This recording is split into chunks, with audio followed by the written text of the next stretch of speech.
La Regione stanzia 150.000 euro per le celebrazioni dei 150 anni dell'Unità d'Italia. La Lega si astiene dal voto. Foggiato, unico contrario.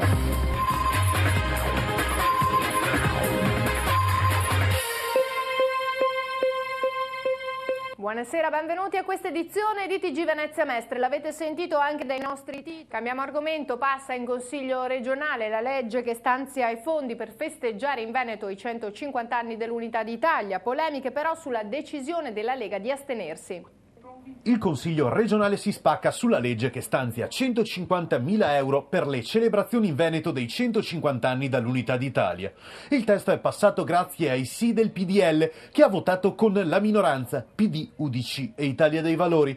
In aula, che ha stabilito anche di aprire la seduta del 17 marzo con l'inno di Mameli, molti tricolori esibiti da destra e sinistra.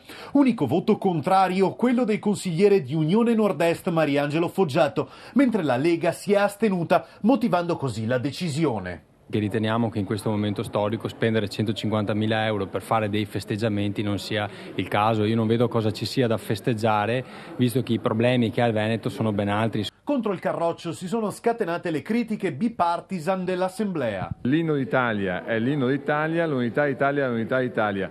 Roma, i deputati leghisti vanno e fanno gli onorevoli, fanno anche salotto, non possono venire in Veneto poi a sputare sulla bandiera italiana. Appare incredibile che un pezzo della maggioranza ritenga che non si debbano celebrare i 150 anni dell'Unità d'Italia. È brutto vedere come una forza politica rinnega un paese al quale appartiene e un paese del quale appartiene non solo e anche al governo di questo paese a livello nazionale. C'è una Lega che è chiusa a riccio sulle proprie posizioni, lo sappiamo benissimo.